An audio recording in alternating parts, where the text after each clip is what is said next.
रुक करेंगे उत्तराखंड से बड़ी खबर का, जहां आज उत्तराखंड में आम आदमी पार्टी की रोजगार गारंटी यात्रा की शुरुआत हो रही है, जहां आप नेता कर्नल अजय कोठियाल इसका शुभारंभ करेंगे। तो वहीं 70 विधानसभाओं में रोजगार गारंटी यात्रा निकाली जाएगी। रोजगार गारंटी योजना को घर घर पहुंचाने का काम किया जाएगा।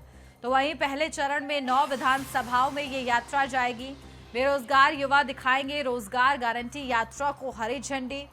जहां आपको बता दें कि आज नैनीताल में रोजगार गारंटी यात्रा की शुरुआत की जाएगी और कौन सी तारीख को कहां पर ये यात्रा निकाली जाएगी वो भी आपको बताते हैं। जहां 26 सितंबर को भीमताल में इस यात्रा को निकाला जाएगा, 27 सितंबर को रानीखेत में, 28 सितंबर को सल्ट में, 29 सितंबर को द्वाराहाट में, 30 सितंबर को सोमेश्वर में रोजगार यात्रा निकाली जाएगी। तो वहीं 1 अक्टूबर को अल्मोड़ा में, 2 अक्टूबर को कपकोट में और 3 अक्टूबर को बागेश्वर में इस यात्रा को आम आदमी पार्टी की तरफ से निकाला जाएगा, जिसमें रोजगार की गारंटी को आम आदमी पार्टी घर घर तक पहुंचाने का लक्ष्य आम आदमी पार्टी ने निर्धारित किया है। आगामी चुनाव को देखते हुए सरकार को रोजगार पर मुद्दे पर घेरते हुए आम आदमी पार्टी की तरफ से ये बड़ी पहल जो है, बड़ी यात्रा की शुरुआत की जानी है आज।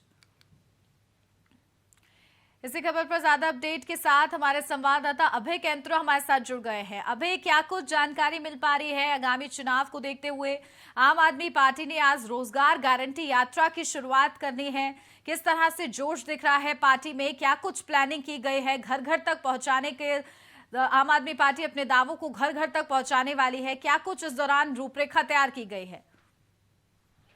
जी बिल्कुल, आम आदमी पार्टी उत्तराखंड में इस समय बड़ी सक्रिय भूमिका यहाँ पर निभाती नजर आ रही है, क्योंकि जिस तरीके से आने वाला समय चुनाव का, तो ऐसे में आम आदमी पार्टी की जो तैयारियां हैं वो अन्य दलों से दूसरी हटकर तैयारियां यहाँ पर देखने को मिल रही है। पहले आम आदमी पार्टी ने उत्तराखंड में 300 यूनिट फ्री बिजली का वायदा यहाँ पर किया था और उसके लिए बाकायदा एक कैंपेन यहाँ पर चलाया गया था, जिसमें लोगों के जो 300 यूनिट फ्री बिजली देनी है उसके यहाँ पर गारंटी कार्ड बनाए गए थे। 10 लाख से ज्यादा लोग अब तक अपने बिजली के जो फ्री यूनिट 300 यूनिट की जो फ्री बिजली का जो गारंटी कार्ड है वो अब तक 10 लाख से ज्यादा लोग यहाँ पर बना चुके हैं। और ऐसे में अब रोजगार यानी जो बेरोजगार जो युवाओं की जो लंबी फौज प्रदेश में है, उस मुद्दे को भुनाने के लिए अब आम आदमी पार्टी रोजगार गारंटी यात्रा की यहाँ से शुरुआत करने जा रही है। नैनीताल जनपद से इसकी शुरुआत होगी और अगले पूरे ये कह सकते हैं कि अगले 70 दिनों तक प्रदेश की जो सभी विधानसभाएं हैं उन सभी विधानसभाओं में भ्रमण करती हुई नजर आएगी। पार्टी के जो मुख्यमंत्री पद के जो उम्मीदवार हैं, जिन्हें पार्टी ने मुख्यमंत्री पद का चेहरा घोषित यहाँ पर किया है, कर्नल अजय कोठियाल, उनके नेतृत्व में इस यात्रा का यहाँ पर संचालित किया जाएगा। आज नैनीताल में पार्टी के जो प्रदेश प्रभारी है दिनेश मोहनिया और कर्नल अजय कोठियाल संयुक्त रूप से इस यात्रा की यहाँ पर शुरुआत करेंगे, हरी झंडी दिखाकर यात्रा को रवाना करेंगे और अगले 4 दिनों तक अल्मोड़ा जनपद के विभिन्न जो विधानसभाएं हैं उन विधानसभाओं में भ्रमण करती हुई नजर आएगी। उसके बाद बागेश्वर विधानसभा का नंबर आएगा और वहां पर भ्रमण करती हुई नजर आएगी। इसी प्रकार से हर विधानसभा में ये यात्रा घूमेगी और इस यात्रा के दौरान जनता को बताने का काम आम आदमी पार्टी की तरफ से किया जाएगा कि किस प्रकार से बेरोजगारी को दूर किया जा सकता है।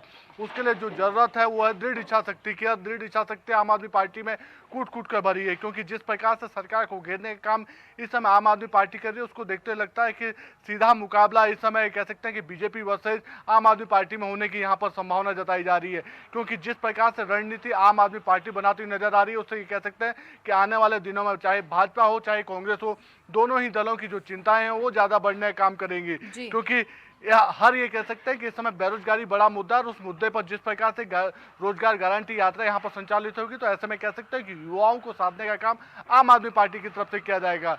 खैर, ये तो आने वाला वक्त बताएगा कि इन सब चुनावों में ये इन यात्राओं का लाभ कितना आम आदमी पार्टी को मिल पाता है, लेकिन इतना जरूर कहा जा सकता है कि इस यात्रा को लेकर चाहे आम आदमी पार्टी का कार्यकर्ता हो या प्रदेश का जो बेरोजगार युवा है वो काफी उत्साहित नजर आ रहा है। जी तो ये अहम मुद्दा आम आदमी पार्टी ने पकड़ा है बेरोजगारी का सरकार को घेरने के लिए और आने वाले चुनाव के लिए बेहद महत्वपूर्ण माना जा रहा है। जिस तरह से आम आदमी पार्टी की भूमिका उत्तराखंड में बढ़ रही है, इससे सरकार की कितनी चिंताएं बढ़ रही है, बीजेपी पार्टी हो चाहे कांग्रेस पार्टी हो, किस तरह से मुश्किलें जो हैं खड़ी हो रही है और उनसे उभरने के लिए दोनों पार्टियों की तरफ से क्या प्रयास किया जा रहा है ताकि कड़ी टक्कर देखने को मिले आने वाले चुनाव में। देखिए उन्नति, सबसे बड़ी बात यह है कि जो भी आम आदमी पार्टी इस समय मुद्दा उठाती हुई नजर आ रही है, उस मुद्दे की चर्चाएं हर तरफ होने शुरू हो जाती है। जी। पहले आम आदमी पार्टी ने फ्री बिजली का मुद्दा यहाँ पर उठाया था और उसके बाद मजबूरी भाजपा हो चाहे कांग्रेस की हो, दोनों की मजबूरियां इस मुद्दे को उठाने की हो गई थी। दोनों इस मुद्दे को लेकर अपनी अपनी सफाई देते हुए नजर आए थे। और अब बेरोजगारी के मुद्दे पर जब आम आदमी पार्टी ने रोजगार गारंटी यात्रा की शुरुआत आज से करने की बात कही थी, तब से लेकर अब तक ये कह सकते हैं सत्तासीन जो दल है भाजपा, वो इस मुद्दे को लेकर लगातार दूसरे जो दल हैं उन पर आरोप लगाता नजर आया और अपनी सरकार की तारीफ बीजेपी करती हुई नजर आ रही है। उनका साफ तौर पर कहना है कि युवा मुख्यमंत्री और आने वाले दिनों में बम्पर जो भरते हैं वो प्रदेश के भीतर निकलती हुई नजर आएंगी, जिसमें जो बेरोजगार युवा है वो रोजगार पा सकते हैं। तो ऐसे में कहा जा सकता है कि इस समय बेरोजगारी सबसे बड़ा मुद्दा और आने वाले चुनाव में ये मुद्दा पूरे प्रदेश में बड़ा मुद्दा भी यहाँ पर बन सकता है। तो उन सब मुद्दों को देखते हुए आम आदमी पार्टी ने ये रोजगार गारंटी की यहाँ पर शुरुआत करी है, या आज से इस यात्रा की शुरुआत करने जा रही है। लोगों को बताने का काम करेगी कि जिस प्रकार से दिल्ली में आम आदमी पार्टी की सरकार काम कर रही है, जो वहाँ के जो युवा उन्हें रोजगार से जोड़ने का जो काम कर रही है, उसी तर्ज पर उत्तराखंड में भी अगर आम आदमी पार्टी को सफलता मिलती है, सत्ता हासिल होती है, तो फिर आने वाले दिनों में उत्तराखंड में भी आम आदमी पार्टी रोजगार की बयार यहाँ पर बहाने का काम करेगी। उन सब चीजों को लेकर ये यात्रा संचालित है और ऐसे में कह सकते हैं कि बीजेपी हो चाहे कांग्रेस हो, दोनों ही इस मुद्दे पर अपने अपने दलों की रणनीतियां भी बनाते हुए नजर आ रहे हैं। बीजेपी जहां एक तरफ युवा मुख्यमंत्री के नेतृत्व में आने वाले दिनों में हजारों भर्तियों की बात यहां पर कर रही है और उसको एक बड़ा मुद्दा बनाने की बात यहां पर करती नजर आ रही है, वहीं दूसरी तरफ कांग्रेस भी इस बेरोजगारी के मुद्दे को उठाती हुई नजर आ रही है। और ये कह सकते हैं कि आने वाले दिनों में चाहे बीजेपी हो, कांग्रेस हो या आम आदमी पार्टी हो, यही सियासी समीकरण है इन सब चीजों के, चाहे बेरोजगारी हो। बात होगी अब है कि आम आदमी पार्टी को इस रोजगार गारंटी यात्रा का कितना लाभ आने वाले चुनाव में मिल पाता है, तमाम रणनीतियों का क्या कुछ नतीजा जो है पार्टियों की तरफ से निकल पाता है। बहुत शुक्रिया अभय आपका तमाम महत्वपूर्ण जानकारी हमारे तक पहुंचाने के लिए।